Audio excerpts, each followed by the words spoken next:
A water leak on Lawrence Road is heading towards a home. See what the city is doing to stop it and why people living there say this isn't the only problem.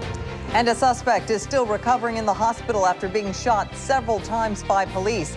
Why Jackson Police Chief Lee Vance calls him a career criminal. Plus, a new superstore opens in the metro. We will tell you where.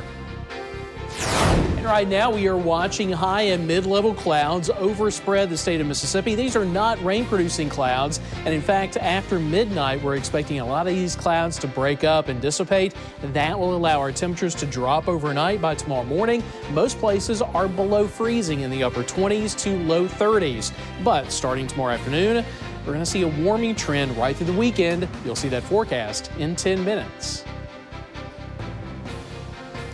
This is WJTV News Channel 12. Good evening, everyone. A water leak on Lawrence Road in Jackson is heading towards some homes. Welcome to WJTV. I'm Melanie Christopher. And I'm Byron Brown. Tonight at 6, this road is riddled with problems. Not only is there a water main break, but people living there are also dealing with their fair share of potholes on the road. Let's head over to WJTV's Mallory Pullen, who joins us live to show us where the water has been running to and what the other problem plaguing the area is. Mallory.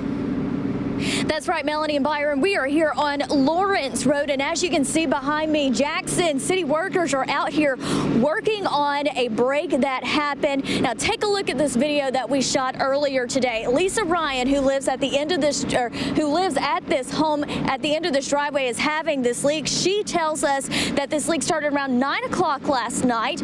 But the worst part about all of this, the water from that leak going into what appears to be someone's garage and behind their home. Now, this is very similar to a leak that we had last year around October. I was out here, same exact location, same exact situation. Jackson crews came out, fixed it, but guess what? This is not the only problem that's plaguing Lawrence Road. You were here last October, and they fixed it, and then the gas company came through and tore it up down there. As you see, you can't even drive through without hitting a hole. And then last night, this. Well, as you can see, potholes also plaguing this Lawrence Road area. Many potholes, as you can see. Look, another one. There's about 4 of them just right here in this area.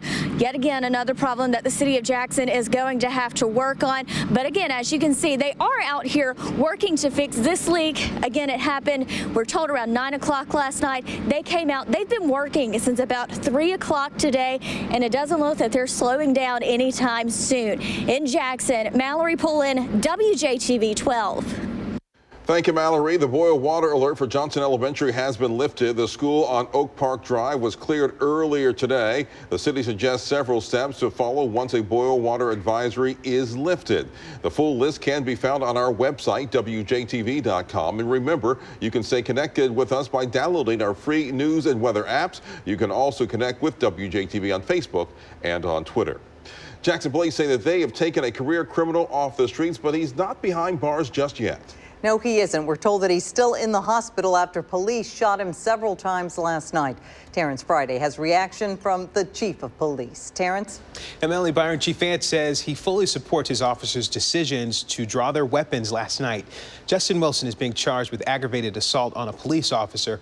We're told he tried to run officers over with his car last night outside of the fuel time service station on Sywell Road.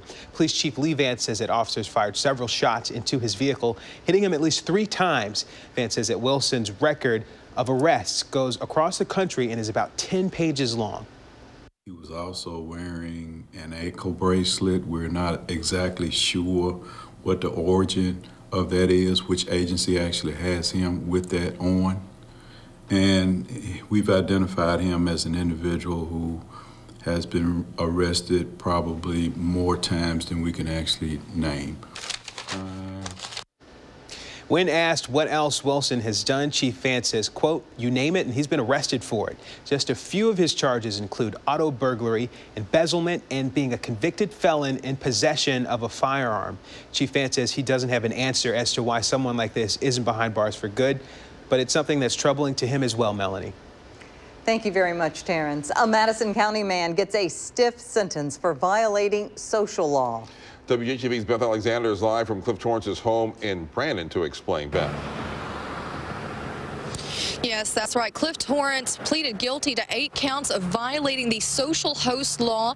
That law makes it illegal for adults to knowingly allow a minor to have alcohol on their private property. Now, Torrance was sentenced to 90 days in jail on each count, with 45 suspended and 45 to serve consecutively. So that's 360 days in jail, plus a $1,000 fine and court cost on each count. Now, he's also charged with contributing to a minor. For that, he gets 1 year with 6 months suspended and 6 months to serve, plus another $1,000 fine and more court costs. Now, the Madison County District Attorney's Office says that about 20 minors were at Torrance's home in Flora when the incident occurred. Beer and small amounts of marijuana and paraphernalia were recovered. Now, this is the biggest social host case so far in the county, but Torrance could appeal it before he has to go to jail on February 5th, and if he does, this case will go to trial. Beth Alexander, WJTV 12. All right, thank you, Beth. Well, Jackson police said that they have found the car of a physician who was shot and robbed earlier this week. On Monday morning, police say that the man came up to the victim and she was returning home from her apartments for her residency shift at UMMC. Now, when the suspect forced her back into her car, police said that he made the woman drive to the ATM, but was unable to get any cash. The victim was then forced to drive to Ridgewood Extension, where she was shot before getting out and then running to a nearby McDonald's for help. JPD officer Calendula Green said that they found the victim's car around midnight in the parking lot of a restaurant on State Street. Jackson police say a teller at Trustmark Bank helped to rob the place. The employee, Boris Lenore, was arrested and charged with bank robbery and conspiracy earlier today. Detectives say he helped a man get away with stealing some cash and that the suspect who stole the money is a relative of his. Yesterday, Stephen Gibson turned himself in. He's been charged with bank robbery. This all happened a week ago. Last Thursday, police say Gibson walked into the Trustmark on East Capitol, walked up to a teller, and demanded money. We're told more arrests may follow. Attorney General Jim Hood announces his 2016 legislative agenda today. Well, a change he says he wants to see carried out is the abuse directed towards people who carry out executions. He says he disagrees with the publicity of people on the executing team, specifically how their names, faces, and personal information get put on the internet. The Attorney General says that he wants that private information protected. And in case the state is prevented from doing lethal injections, Mississippi lawmakers should approve the firing squad, electrocution, or nitrogen gas as alternative methods. Another change he says he would like to see is the implementation of a reintegration plan for convicts who are working their way back into society. Statewide reentry program where people who are incarcerated would go to a facility for a period of time before their release and learn job skills and things of that nature. The Attorney General wants the legislature to consider this, especially after the House passed Bill 585 this year, which turned out a number of convicts back into society without any integration training. Check out our website for the full list of the Attorney General's legislative agenda for this year. The new Walmart in Byram officially opened its doors this morning. City leaders and customers say the Supercenter is going to help the economy in the area. WJTV's Nate Holmes was there as they cut the ribbon to the new store. Hundreds of people filled the entrance of the new Supercenter for the grand opening. The mayor of Byram says this is a big moment for the city. This store is going to generate a lot of sales tax, and it's going to be through this store that we'll be able to continue our growth here in Byram. There are 9 stores in the Jackson area. Compared to other grand openings in the past, Byram has had one of the biggest crowds. And that tells me that the customers in Byram and the communities surrounding it need this store. The associates here need their job. The retail store has created about 300 jobs for the city of Byram. As for the customers, they say they're happy to shop locally. The constituents don't have to travel to Richland, Clinton, or Hazelhurst to go to Walmart. So we're excited about all the elements of economic development and a corporation coming to the town. The mayor says he does expect to see an increase in traffic in the area now that the store is open. Be patient. That's the main thing we're asking. But yes, it's going to be a little weird for a while. Already made some adjustments on lights, and we've already planned to make some more places turn signals and stuff as that. So it's going to all work out. The Walmart will be open 24 hours a day. It's more convenient. I have a lot more options. I'm able to get all the things that I need in one-stop shop. We really want to thank our city leaders and our aldermen for what they have done to bring these new businesses to Byram. It really helps the community and it helps the citizens. Nate Holmes, WJTV 12. And the mayor says the city will also be adding a Dollar Tree to the area soon. All right, now let's get a check of the forecast with Ken. All right, of course, it was a chilly day today. Those high temperatures only in the low 50s. We did see a few peaks of sunshine, but we've got more sun in the forecast for tomorrow, Friday, and the weekend, and the temperatures will be much warmer by the weekend, too. Now, we've also got a big storm coming for next week. We'll talk about that with the 8-day forecast next. You're watching WJTV 12. We do have some clouds overspreading Mississippi right now, but no rain expected from these clouds. They're high, mid-level clouds. And in fact, as this high pressure builds into the area, a lot of these are going to go away after midnight tonight. Temperatures will drop with those fair skies.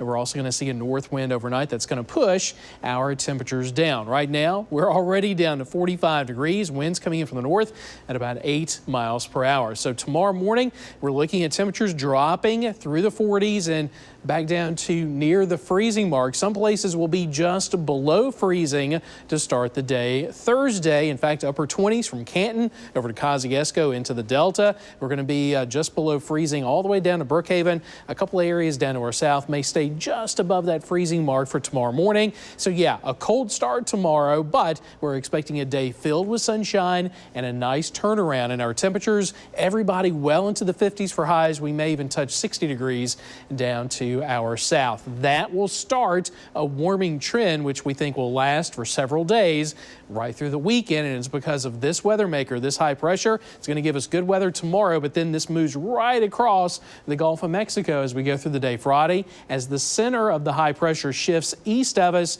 our winds start to flow out of the southeast. That combined with the sunshine will push our temperatures up. I think we'll be in the 60s Friday and getting into the 70s over the weekend. So we got a great weekend ahead. Tonight, though, it's going to be cold, partly cloudy skies, 30 degrees in the morning with that north breeze. Tomorrow, a little bit warmer in the afternoon, winds starting to shift off to the west, and a day filled with sunshine. So here's a look at our next 8 days. Yeah, chilly in the morning, below freezing, but then after that, look at that warming trend, 50s, 60s, 70s. The problem is, in the wintertime, when it gets this warm, that usually means we've got a big storm on the way. And early next week, clouds will be increasing on Monday, and that's going to lead to that big storm. February the 2nd, that is Groundhog Day. Tuesday, that's when we're expecting it. It's way far out at this point, so it's a little bit too early to get the exact timing of the storm or the specific threats of the storm. But we do know at this point a good squall line will be moving through, and it's likely going to be severe. Oh, wait. It never so stops. enjoy the weekend. I know. Yeah, it never stops. That's true. This time of the year, February through May, we're in it. I got you. All right. Yeah. Thank you, Ken. And still to come on WJTV at 6, several students in Jackson are pitching in to help people in Flint, Michigan deal with a severe water crisis. We'll explain when we come back. The mayor of Flint, Michigan has been working to clear her city's water supply from a lead contamination crisis. And now she is getting some help from several students who are collecting supply here in Jackson. Flint Mayor Carolyn Weaver went to school in Jackson. She's a graduate of Tougaloo College, where students have been collecting water for the people of Flint. And College President Beverly Wade Hogan says that clean water is an important issue that impacts everyone. It's nothing new to the Tougaloo community, college students here, becoming involved with issues beyond our boundaries and knowing that they're part of a global society and to be able to get involved and help other communities, even though they may not be in our own backyard. She says that Tougaloo College has worked worldwide with other clean water initiatives in Brazil and South Africa. Meanwhile, in Flint, the water crisis has only gotten worse. Today, the governor met with Mayor Weaver to discuss a new approach to the toxic water disaster and a 15-point plan that includes things like kids handing out bottled water. New Stage is celebrating their 50th year anniversary in Jackson with a nearly 2-week-long performance of Who's Afraid of Virginia Woolf, which was the theater's very first performance. And my other main duty was to worry whether or not anybody would come. We had sold a few tickets ahead of time, but we didn't know at that time. But they did come. Jackson did respond, and as a result, New Stage Theater is really one of the most successful and respected professional regional theaters in the United States. The final performance for Who's Afraid of Virginia Woolf is February 7th. Now, let's get a preview of sports with TJ. All right, up next, former Meridian football coach Larry Weems is introduced as the new head coach at Jackson Academy. He explains why he's taking another job a month after resigning from his old position. Plus, Summit native and North Pike alum Vernon Butler is trying to shoot up the draft board at the Senior Bowl in Mobile. His story after the break. For every player that goes to college as a 5-star prospect, there are hundreds of others that arrive on campuses with much less hoopla. Summit native and North Pike alum Vernon Butler was the latter, but as Tyler Griever reports from Mobile, the former Louisiana Tech star is becoming a popular guy at the Senior Bowl and in draft projections. Well, TJ, in terms of notoriety, most already know who Dak Prescott is, but the other Mississippi guy here at the Senior Bowl is one that maybe not as many people know, but should, and that's former Louisiana Tech defensive tackle and North Pike High School alum Vernon Butler. He just jumps off the screen. Every year there are prospects who start to gain some traction heading into the NFL draft process. Right now, Summit's Vernon Butler looks like he's in that group. Vernon Butler's definitely catching steam as we all get around to watching Louisiana Tech. It's rare to find a defensive tackle who's strong enough to hold up at the point of attack, but then quick enough to chase the ball. This is a good showcase for guys like that. But while the hype builds around the projected second rounder as one of the best D linemen in the draft, Butler tries to play it down. I try to think about it. I just work on what I need to work on to get better so I can show them why I should be. The first-team All-Conference USA member can stop the run is made evident by his 23 tackles for loss over the past 2 years, so he wants to get after the quarterback better. My hands, my pass rush. A lot of times in college, what you're asked to do isn't the only thing you can do. So he has to prove that he can split blockers and not just be a guy who stacks up against the run. And the desire to improve comes easy to a non-power conference, small-town guy who already carries a whole lot. You got to carry a chip on your shoulder. They got these big school guys walking around here. Just because you got a big logo on your helmet with big-time school don't mean nothing. He wants to prove to the world that he was better than, being a kid from a small town in Mississippi. Now he's one of the best defensive linemen in the country, so it's working for him. Well, Butler isn't just trying to show off for his hometown, but his school as well. He joins Jeff Driscoll and Kenneth Dixon as the representatives for Louisiana Tech here at the Senior Bowl. It's just the second time in program history that the Bulldogs have had 3 representatives in one Senior Bowl. Reporting from Mobile, Alabama, Tyler Griever, WJTV Sports. All right, thank you, Tyler. You can see yesterday's report from Tyler on former Mississippi State quarterback Dak Prescott on our website, WJTV.com. Just click on sports. Now, on the high school level, one of the most successful coaches in 6A the last decade is now at Jackson Academy. Larry Weems, who stepped down at Meridian last month after 10 seasons with the Wildcats, was introduced at the MAIS school this morning. Weems won the 6A title in 2008. He said when he stepped down at Meridian that he wasn't retiring, but says today that he didn't think he'd have a job this soon either. My grandkids live over in this area, and I missed out on being around them a little bit more than I would like to have been, and this gives me an opportunity to coach and be around them a lot more also. Well, the Raiders went 3-9 last season, and J.A. is no stranger to winning. They won a championship a few years ago, so I think Weems can definitely do a good job of getting them back in championship contention. All right. Being retired but being around with the grandkids Right, at the same time. exactly. Yeah. Family man. Need something to do. Right, yeah. Got you. Thank you, TJ. Now let's get a final check of the forecast with Ken.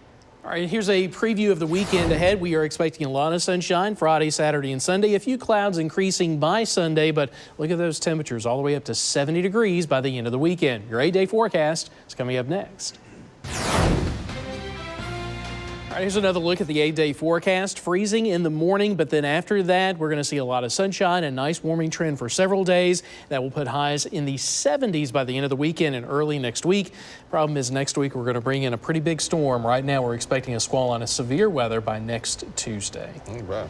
Thank you, Ken. Okay. And thank you for watching WJTV tonight at 6. Well, Andy is coming up next. Goober falls in love with a new waitress, but she has eyes for Andy. Poor Goober. Yeah. Love triangle. I know. We'll see you back here at 10 o'clock, everybody. Until then, make it a good night.